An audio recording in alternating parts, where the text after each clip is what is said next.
working out how the National Citizens Assembly would work, and raising profile of that Citizens Assembly. And I'm Luke Flegg. I'm involved in the strategy stewardship team. So we sort of help support the way that the strategy is written for Extinction Rebellion UK. And I also do some film stuff. So welcome everybody who is watching. I'm quite new to using this tool since Google got rid of Hangouts on Air. So hopefully you'll bear with us. I know we've collected a few people through Reddit and Twitter and YouTube videos. I've tried to look at places where there's some diverse critique of Extinction Rebellion. And the reason that I wanted to do this live stream is because I recognize that we are causing a lot of disruption and we're inconveniencing people. And I want us to take responsibility for that and accountability for that, and you know, take some time out, even though it's mid-rebellion and everybody is very busy. I feel like we owe it to London, and would like to as well. Just I would like to connect with people who are not necessarily as don't know much about us yet, are not necessarily making sense of our tactics or theory of change, or maybe you just have some questions or things you're not clear about or that don't make sense yet. So it's a dialogue space for us to understand each other better. Obviously, Gail and many other sort of spokespeople of Extinction Rebellion have been on television and in the press everywhere, but I thought this is maybe you know, we can kind of talk with ordinary people who live in London, people who are the general public directly. And I thought that would be a nice thing to do. So I am just getting up the live stream. So I can, yeah. Say again, sorry? Yeah, for sure. I think we'll go till 11:45, huh? Latest. Yeah cool.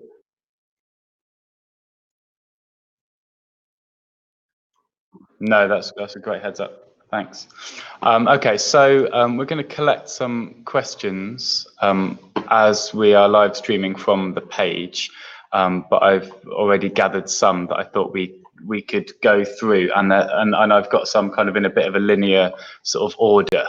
So yeah, we generally do get quite a few of the same sort of criticisms. We get a huge amount of support, and then we also get criticisms as well. So it's a mixed bag, and we can address it all here, and especially the criticisms we can give some space to explore. So I wonder if we can begin with a bit. There are still a lot of people who are critiquing whether this is an emergency. Like, are we alarmists? Are we, you know, unnecessarily freaking people out? Yeah, how is this such an immediate emergency? Why do we have to scare people so much? How is that a useful method? Are you comfortable speaking a bit to that, Gail?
You've also got biodiversity loss, the denuding of soil, the polluting of water and seas, and so on. It's all shit, frankly.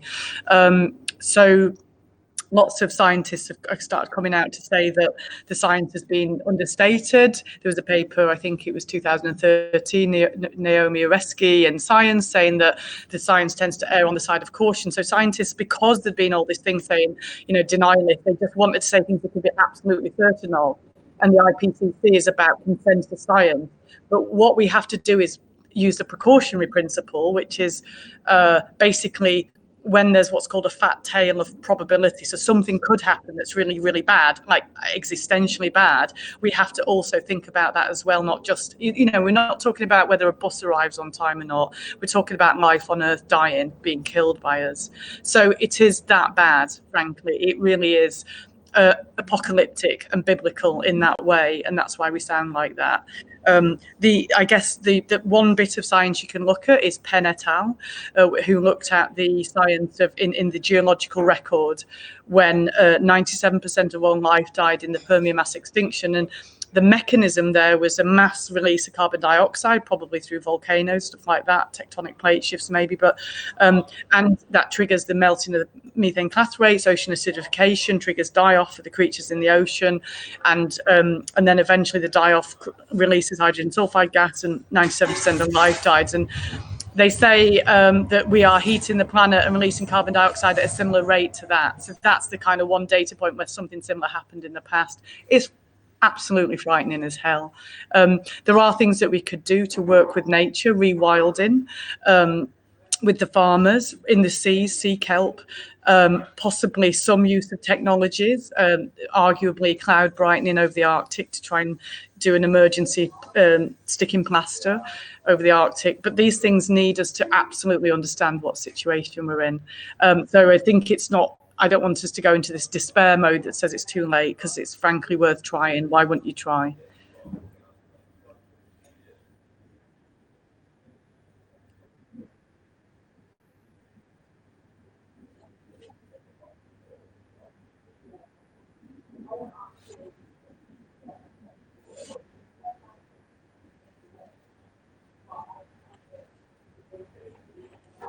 I mean, I made another video yesterday that will probably go out where I'm accusing the British government of crimes against humanity and of breaking Article 2 of the UN Convention on Human Rights. Because in that convention, you're supposed to tell the British public when their lives are at risk, and you're supposed to give them sufficient information about that. So when we say tell the truth, the British government aren't doing that, and they're putting our lives at risk. And what we need to be doing is planning for times, because what I've talked about are things that can happen in some years' time, and we don't know exactly when. But the more immediate risk is social meltdown caused by food shortages. And food shortages get triggered by what's called multi-breadbasket failure. That's an academic term. So scientists at Anglia Ruskin University said that by 2040 they anticipated the collapse of society due to massive food shortages. A paper this year from NASA's Goddard Institute, Space Science Institute, Climate Impact Research, said that things were worsening. Sorry for the noise. And we know that food price spikes are what causes social meltdowns. And basically, we have this system which is called just-in-time efficiency. It's when you have this system stretched like an elastic band. So the food getting onto the shelves in the supermarket, everything requires a stable climate system, which was called the Holocene. We know we are no longer in the Holocene, we're in the Anthropocene, and yet we're still running this system that's stretched to its maximum efficiency. Any stress on that system, it breaks. And so it's possible, and this is what Jem Bendel was saying in his most downloaded paper on the climate science called Deep Adaptation, 500,000 downloads, was that, he thinks social meltdown is inevitable. Not everybody would agree, but it's very, very likely. You can read Jared Diamond on social collapse as well. But basically, these are the mechanisms that could happen in the next few years. You have 4 people in the government's global food security team, and they looked at this issue 10 years ago. This is like a government not taking an existential threat and massive threats to life seriously.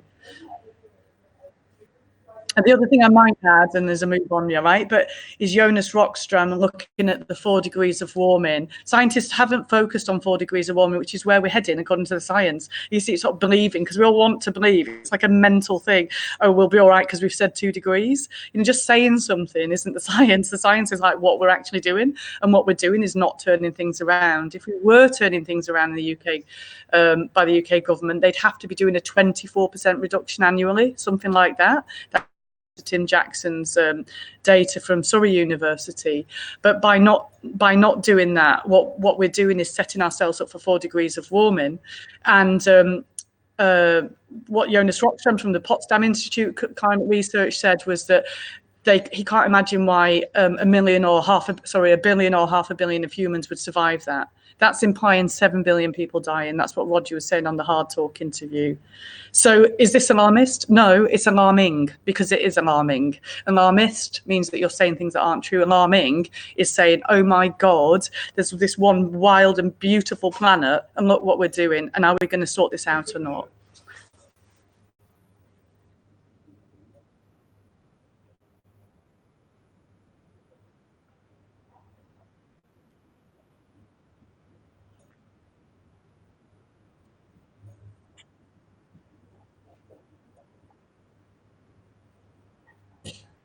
It's frankly a nonsense. First of all, this idea that we've cut carbon emissions by 40%.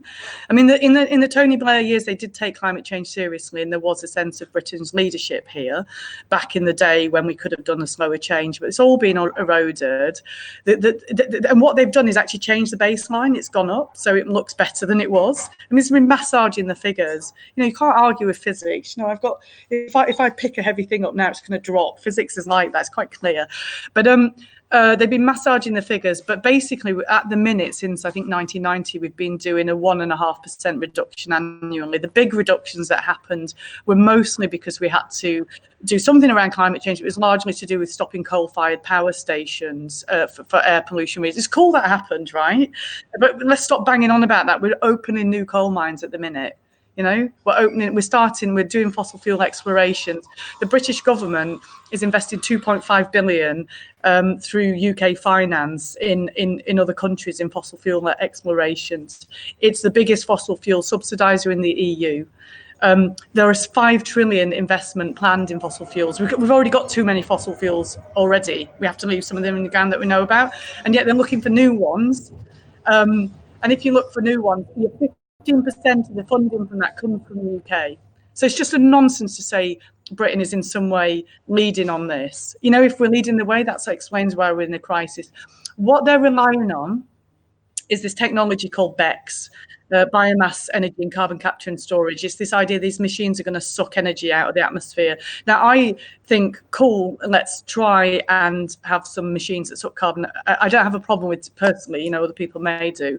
But we do know we've already got carbon sucking machines. They're called trees. And we're about to start HS2 potentially, which is going to deforest the UK in a bigger way than World War One. Removing all these carbon sucking machines out, whilst eventually we're hoping this other carbon sucking machine is going to be invented that's not made of nature, it's made of something else. And the problem with climate science, as I said, it's the tipping points. You can't suck the stuff out afterwards, because once you've got to a certain level of heating, more carbon gets emitted. When the forests burn, they turn from net carbon sinks to carbon emitters. So you have to do even more sucking. Do you see what I mean? And those technologies in the paper in Nature were called magical thinking by scientists. There is, like, I think there's some of them in Texas that are like not to scale, they're not proven technologies. We cannot bank on that, you know. It's leaving our children the most horrendous mess, and it's essentially committing them to death.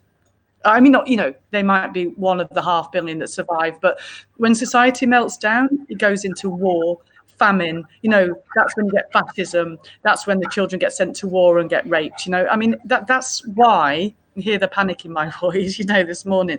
That's why people are climbing on tube trains, because they want to raise the alarm, which we probably have to talk about as well, because that's a bit of a shit shower this morning.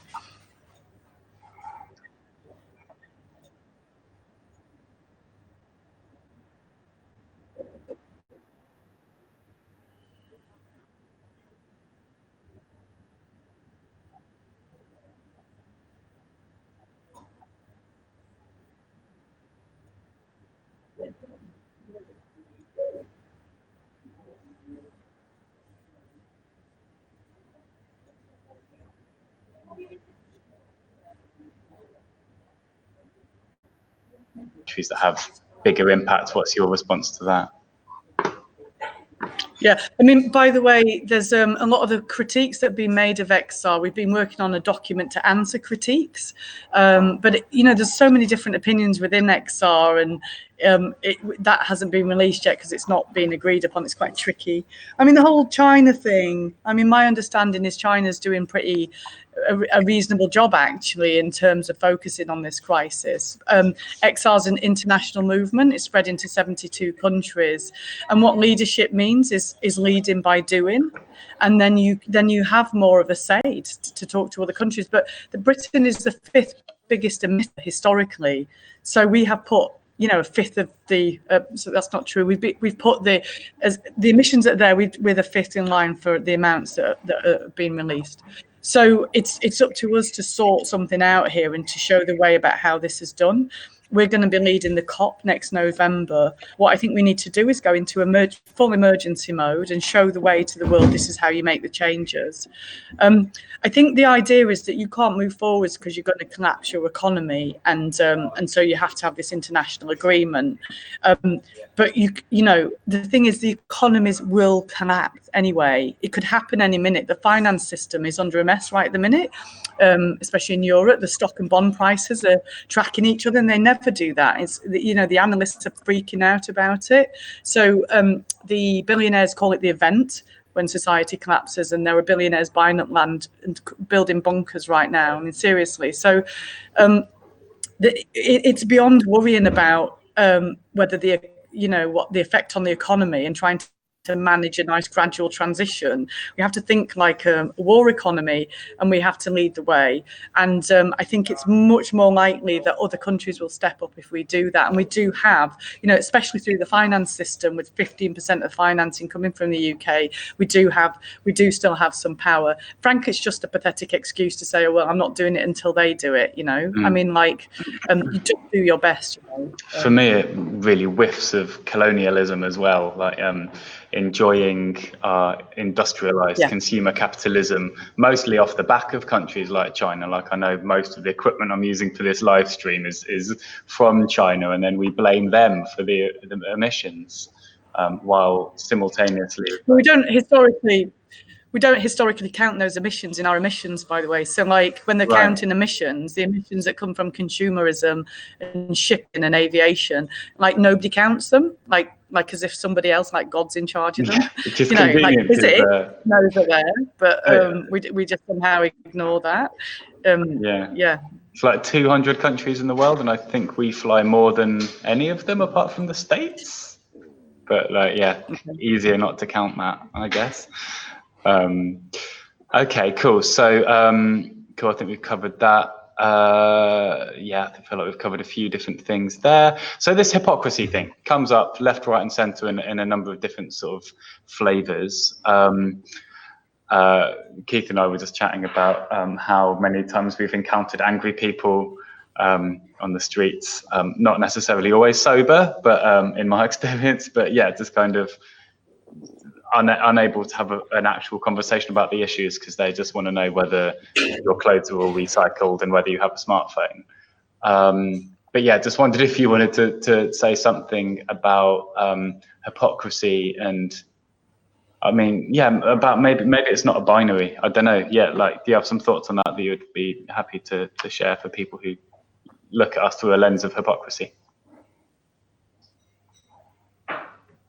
Do you want to go, Keith? Just because I've said a lot, I've got lots to say as well. Yeah, thank you for reminding me. Yeah, Keith, please jump in at any time. I know you're specialising in assembly stuff. But. So I mean, all of us, as you said, have equipment. I'm on a laptop here. We've all done bad things. A lot of us are trying to do the best we can. And when I found out about the climate emergency, it was right. Let's start turning lights off and etc. The small personal actions are all very good and makes us feel a bit better about ourselves. It's just not the scale that is going to change things. And also, you can you can take all the trains you like. Other people are still going to fly. Other people are still going to drive. We need something that brings us all together. And then we all decide, which is the whole purpose of the Citizens' Assembly, you all decide together what the way forward is, and you take that together. There's no point blaming and shaming, saying people, you've bought this, you've bought that, etc. You're flying. The nice thing about XI is it's a no blame culture. We want to say we're all in the same system. We all have this. We are all part of this mess that we've got to. So we need to figure out how we go forward from this and do it together. And the key thing about doing it together, we're not saying, because it's quite a human thing to say, oh, I want to have more than the person next to me. Here, we're all saying it's a level playing field. Let's go from there. I mean, I think it's worth saying that 50% of emissions come from 10% of the population. So if you're a frequent flyer, eating meat every day type of thing, buying loads of fast fashion, when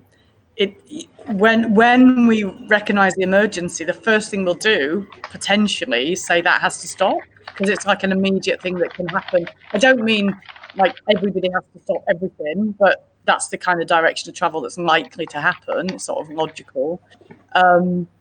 And if you're going to speak up on an issue and do nothing about it in your own personal life, there's a certain lack of integrity about that that I think is needs to be looked at.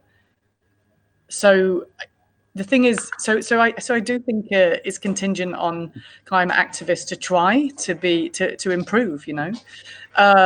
On the other hand, why this hypocrisy thing gets thrown around is not really questioning our integrity. It's a distraction tool. It's a way of denying things and not really want to talk about the real issues, mostly in my opinion, especially when it comes from journalists whose job it is, in my opinion, is to do good journalism and actually talk about the issues. So it's a distraction.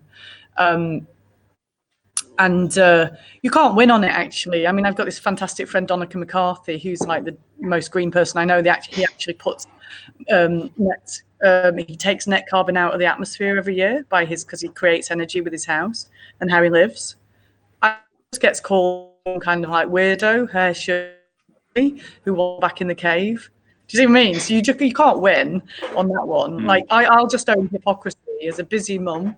I sometimes do things that I really rather not do, and if the system was different, it'd be easier not to do them. And I have done. I probably am greener than most people. So the integrity is there to an extent. The integrity comes from the risks that I take as an activist as well. So it's messy. It's not simple, is it? Yeah. I think very much people are, when you're confronting them with something, they want to figure out ways of not having to deal with it. So it's initially it's not there, or we don't have to worry about it, or you should do it first, as you were saying about other countries. And there's just all ways of saying, well, let's just not actually face up to the problem. And as a almost professional procrastinator, I fully understand that, but it's an emergency. We need to do things now. Great. Hopefully kind of covered that, I think. I've got one here about the idea of Extinction Rebellion kind of telling people how to live. I feel like we kind of we've sort of gone around the fringes of that. I don't know if there's anything we want to sort of say specifically directly to it. Like what gives us the right to, I guess it's kind of going back to this tactic of inconveniencing and mass disruption, and maybe we can kind of merge it with that criticism or question as well. Like, what gives us the right to be so disruptive to ordinary people on the ground? Maybe, and if it's not too nebulous to expand, perhaps we could also bring in like why are we appearing to come across sometimes like we're sort of targeting or mostly affecting ordinary people on the ground, the working class, rather than like the big businesses, governments, media, or that kind of piece. So I've covered a few things there, like telling people how to live and being seen sometimes as going for ordinary people on the ground. Any thoughts on those things, guys? I could start with telling. So what drew me to Extinction Rebellion was the fact you aren't telling people what to do. You are saying you are going to have a citizens' assembly, and we are going to figure out together what the way is to go forward. So we're not telling you exactly what to do, and that's quite key, because when people tell me things, it's just like, I don't really want to listen. Whereas if we sit down, decide together how we go forward, evidence-based, proper democratic process, that drew me to Excise. It's like, wow, that's a wonderful solution. So we aren't telling people how to live. We're just, as people are saying, ringing that alarm bell and saying, for goodness sake, there is this emergency. We need to do something about it. Yeah, and there's something about the process of disruption is historically shown to be the way to get attention for an issue, and that's really annoying to people. And it doesn't affects different people differently. If you're living in, I don't know, Cumbria, you're not getting affected by our disruption like some people trying to get to their job in London. So it's disproportionate. It's hitting some people more fully. It's not fair. When this crisis really hits in the UK, it'll be disproportionate as well then. People will be hit in different ways. And we're simply doing what we can to raise an alarm. Like, I don't know a different way to do it. If you close down a bank, which is not that easy to do, by the way. I mean, you can close down a branch of a bank, but the bank will just carry on. And actually what you'll do is inconvenience some customers. But if you manage to do that, it's unlikely to change the system. I mean, what I want, but it's not going to change the system. Basically, it's ordinary people being alerted to the problem. And so the historical precedent here is that people don't like social movements. They didn't like the suffragettes. Look up anti-suffragette propaganda. Look up ACT UP, who alerted the world to the AIDS crisis and to wider gay rights issues. People don't like them, but they start talking about the issues because of the disruption. And so there's a difference between whether people join your social movement, and that's a slim number of people, and whether people talk about the issues. And that's the kind of data points that we have to work on. And unfortunately, quite clearly, our methodologies have been working. We want to get it over with as soon as possible and actually go back into our communities and start cleaning up the rivers and planting the trees and rewilding nature, and being part of the repair job. I don't want to sit in the rain in the street too often. Yeah, I guess. Yeah, I really heard what you're saying there about it not being fair. What we're doing, certainly on individuals who are unlucky to be sort of caught up in it as part of a greater narrative and don't necessarily appreciate at least our understanding of the bigger piece there. I guess it only makes sense in the larger context of something much more impactful and much more unfair that we're trying to mitigate. And also, I think a lot of people are not clear, I think, about citizens' assemblies. It's not something the general public, are sort of familiar with. So it's a challenge for us, I think, to inspire people about them and have them as sort of a valid part of a sort of theory of change. So I guess I would just say to people who do feel critical of Extinction Rebellion to really explore citizens' assemblies. And yeah, hopefully Keith will go into more detail around those in a moment. But Gail, you were just sort of touching on impact there, and actually this is not just to you, but maybe I'll just invite an opportunity for any of us to speak to our impact so far. What have we achieved? Does it feel like we've actually made achievements? Are there some inspiring examples of actions or outcomes that remind us why we're doing what we're doing? So I've been ever since I started to try and do something about climate change, once I heard about it, I've had zero effect. I've stood as a councillor, I stood as MP, I've leafleted, told people to turn their lights off, got all my friends to go by train, I organised all the holidays for them. The world is still pretty much on fire. Nothing has had any effect until Extinction Rebellion came along, and now everybody is talking about it. There has been real change, real acceptance that this is happening, and just being out leafleting in the streets, talking to people about citizen assemblies. But in general, almost everybody is saying, we support you, we understand what you're doing, we understand why you're doing it, and they are listening.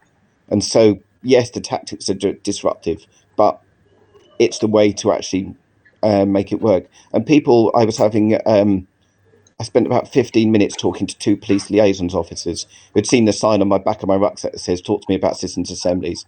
And they just wanted to know about citizens' assemblies. And they were asking in-depth questions about how people are chosen, how representative of it is it of their views, etc.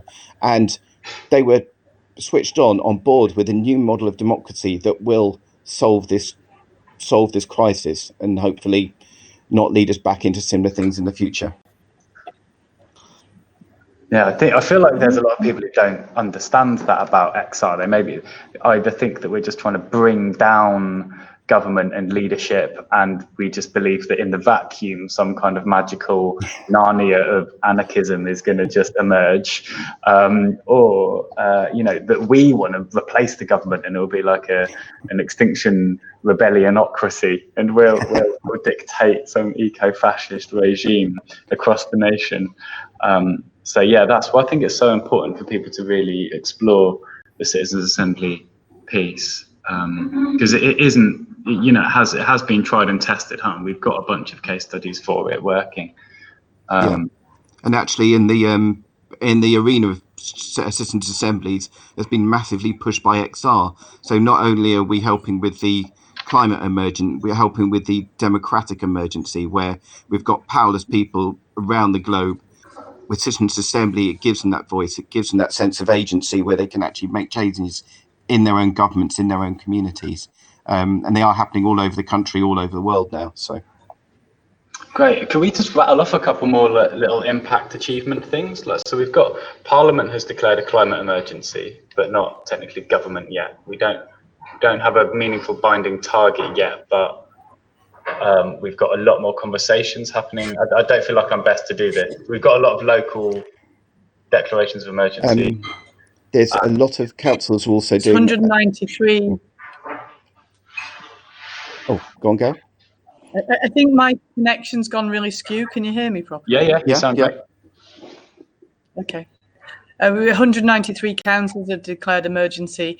I think I just want to add to something Keith said, that Extinction Rebellion have had a big impact. It's also been Fridays for the Future, Greta Thunberg's led movement of the young people, the children, and Attenborough's films and the IPCC reports and the strange weather, and also that there has been a green movement for many years that's made fertile ground for this to spring out of. I'd never like it to sound arrogant that XR sort of somehow done this, on its own. It's not like that. But when the government tells the truth properly, it will stop like immediate harms, like it'll stop fracking and new coal mines and HS2 and new oil and gas licenses and aviation expansion, things like that. It won't have a 2050 target, and it'll have a legally binding citizens' assembly. So what we've done is moved what's called the Overton window, which is like what the public talk about in the public space. What conversations we're having. That's happened for sure. There's lots of data on that now. I think the issue we really face is how do we really envisage and support people to understand that we can make this change. We're not going to solve this crisis actually, because it's beyond solving, but we could make it less bad, and we could be ready for the changes that are going to come and have a go at adapting to them. Deep adaptation agenda. So that's what's some of the reasons why we need to really focus. Great. Okay, we are just a few minutes away now. I want to end at 11:45. So I feel like we've touched on a few of these. I've got quite sort of specific questions around police resources and taxpayer money. I mean, I feel like hopefully we've kind of touched on those enough. I guess, yes, it's painful now and it's very visible and in front of your face here on your doorstep today. That's why it feels so visceral. But in the grander scheme of the bigger picture in the longer term, this is very small amounts of money, very small amounts of resources going into this. Police resources we haven't asked for. We'd rather those police are dealing with knife crime, and we haven't requested them. We're peaceful protesters and have been consistently peaceful all the way through.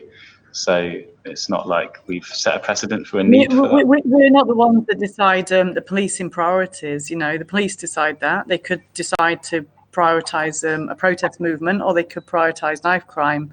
And the government decides how much money it puts into policing. But the police, in one of their duties, is the duty to uphold the right to protest. So they could make that choice that these are peaceful protesters. We need to prioritise serious crime. And actually, so much crime just gets left untackled at the minute in the UK, like robberies and things like that. That's not our choice. You know, I would choose for the police to be much more focused on those kinds of issues, and for the energy that's being spent on XR to be spent on tackling the climate crisis. You know, in the US, with the hurricanes and the droughts and the floods that they've had, it's cost 2% of GDP, according to a Nobel Prize winning economist Joseph Stiglitz. And that's the kind of costs that are coming. And there have already been big costs in the UK. We 40% of one of our harvests, you know. I mean, this is all going to get worse. So, yeah, it always comes down to the point, which is like, if people have got a better plan for how we should protest that would be effective, that hasn't been tried before. Like, but literally, I've read a lot of books. I don't think it exists. So we'd love to hear it. If anyone has any ideas that come along with the criticisms, embrace those with open arms. Okay, cool. So I feel like we've covered a few of these things, tactics. So yeah, getting arrested. Do you want to just go into? I mean, there's still a lot of people who don't really get why the mass arrest. How does that fit in? I feel like I could give that a bash, but one of you guys would maybe be more eloquent. I think that's probably more. Well, we set up what's called a dilemma action. You know, either you leave us on the streets and will cause disruption, or you arrest us. Either way, resources and get tied up and disruption happens, and you draw attention to an issue. That's the kind of theory of change. So, if it's not disruptive, obviously it needs to be peaceful, respectful, done as beautifully and as lovingly as possible. But otherwise, you don't get the shift in the conversation. And there's something very specific about arrest, especially when, you know, you see a rabbi, the first ever rabbi getting arrested. You see somebody who's 93 this time getting arrested. It says something very specific. You know, if you tell people you care about climate change, and you say, you know, the first thing you do is like stop flying, then that says something about your integrity. You know, they're going back to that earlier point. But if you say you care about climate change and you're willing to, you know, go on a hunger strike or get arrested or, you know, get a really significant punishment, like even potentially get sent to jail, then you really sound like you mean it, you know, and actions speak louder than words, and it speaks to people. People are affected by emotion. So even if they don't like it, it's like all of those people that have been arrested will have at least 150 people around them that will go like, oh my goodness, you know, Keith or Luke or whoever got arrested. Wow, what's up with them? And then be much more willing to pay attention to the issue. So it's not just the stories in the Guardians, it's each one of those individual journeys that led to, you know, a blind Paralympian, visually impaired Paralympian climbing on top of an aeroplane. What had gone off for that person to feel that that's what they needed to do, you know? Yeah, seeing especially the police, the ex-police officers, including senior superintendents, I think, who'd come over to the side of XR after leaving the force. And I think one of them was also Rob Stevens. I was with him last night. You know, it does really, you know, the doctors, the scientists, the lawyers, it does make a big difference. Yeah, amazing. So here's a bit more of a nuanced one, by which I mean kind of a question or criticism I can imagine coming equally as much from inside XR, around class, and I think sort of touches on arrests and race issues. I guess this is kind of like touching on pro-police stuff and recognition of people sort of potentially vulnerable visa statuses and things like that. Words on that. So I've heard a lot of people talking about the whole the arresting, and so we do have a certain privilege. Certain people in this country who are essentially British nationals who aren't going to get kicked out of the country. We have a privilege to have that position to get arrested. And there are a lot of people who want to support XR. And so there are a lot of things you can do around XR that don't involve you getting arrested. But also everybody should have that right to peacefully protest about about any issue, without fear of deportation or having various rights rescinded from them. And regarding the police, someone said something very nice, which was love the people but hate the system. So as issues happen, you can look into a police person's eyes and you can see they're a human being. They have to do their job. They've been told to do this by the thing. But when you talk to them, you can understand they've got children too. They understand what you're trying to do. They are people who are living on this planet. They are part of this system. So we don't like the system that has brought us here, but they are people who have to enact it as part of their role. So eventually they will come over to our side and understand that they need to help us change the system. Yeah. The way I say it was we're starting from a position that's not democracy.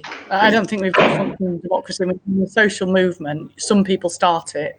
4 of the people that started out of 10 are working class, by the way. But so how do you move from not a democracy to a democracy, to doing it in a really good way? You're just going to do it badly in lots of ways. And for some people to be part of XR is harder for them. It's like, it's harder to be a disabled person in XR, and it's more likely to be harder to be a working class person or a person of colour, a black person, for various reasons. They're true across society, and to what extent can we acknowledge and hold that and make changes that make it easier, is the process of democratising and improving and dealing with oppressions and tackling them. And it's a journey, it's not a battleground, it's a dance, because if I'm a working class woman, educated working class woman, if I'm having a tricky time with a middle class man, can I love him through it? It's just like, where have I done my work?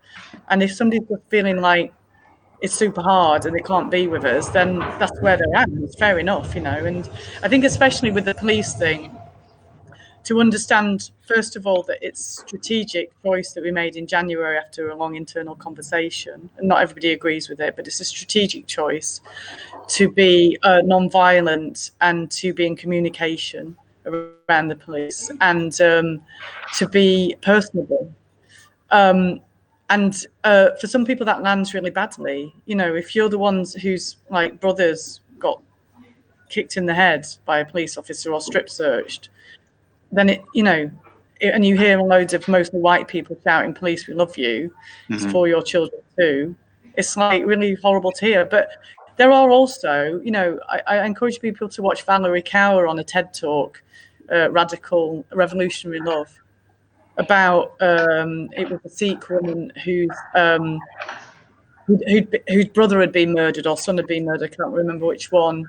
Who chose to love the person who did that. It's a journey for everybody. There isn't just one thing that's true here. It's complex, and fundamentally we're trying to birth a new paradigm, and it has to shift on a number of levels in ourselves. We have to be in our hearts, in my opinion. So I also believe morally in non-violence, in love leading the way. It has to change in how we interact with each other, has to change structurally, and we have to be ready for the changes that come. It's very complex. And mostly I like to be led by thinking about patriarchy as scarcity, separation and powerlessness, this situation that we're in. And every time we feel in that in that place of like finger pointing, of anger, of separation, it can be very understandable, but it also shows something needs to be healed. And it's up to people where they are in that journey and whether they want to come in alongside and whether this movement's for them. Because I can understand some people, it's just not the right thing. And does this movement have to be right for everybody, or is it doing a particular job within a wider movement that does have like frontline communities of resistance that are, you know, people of colour, and that it's complex. I don't have an answer to it, but what I do believe in is moving forwards and having a deeper dialogue.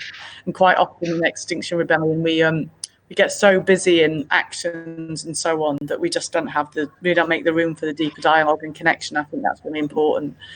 But you know, there's another bit where it just gets quite toxic, and it's just another way of pointing a finger. Are you middle class people? You know, it used to be when you were on a protest, people would go, you know, you're all on the dole, you benefit scroungers, get a job, get a wash, get a haircut. And now it's now like you're middle class and privileged. It's another one. Can't win, can you? Campaign socialist or politics of envy, middle class and privileged, or benefit scrounger, get a job. You know, it's just a way of just making people wrong for caring.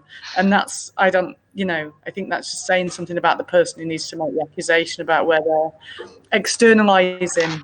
It's, you know, in psychology it's called projection, isn't it? So it's all in the room. What a mess. And what a beautiful mess. And human beings, we're lovely. I just love us in our mess. And I think keep dancing together, you know, keep getting it wrong, keep caring, keep breathing.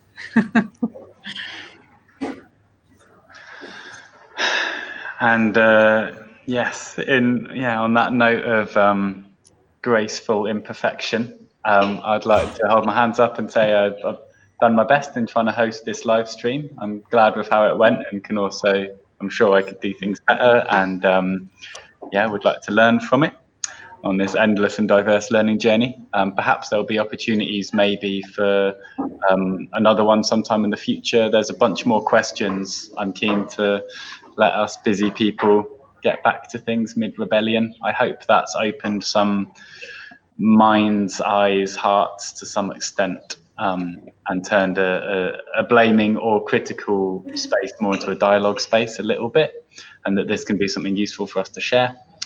I'm very aware that we haven't dived nearly as deep as we could have into citizens' assemblies, and I regret that. Perhaps we can explore doing a specific piece on that at some point a bit, or I can share some links as well to some of your existing resources on that, Keith. To sort of close vaguely on time, we could just maybe share, if we want to, like just one sentence to kind of sign off before I end the stream, if that sounds like a fit. Just say stay positive, and let's just keep going till this is sorted. That's it.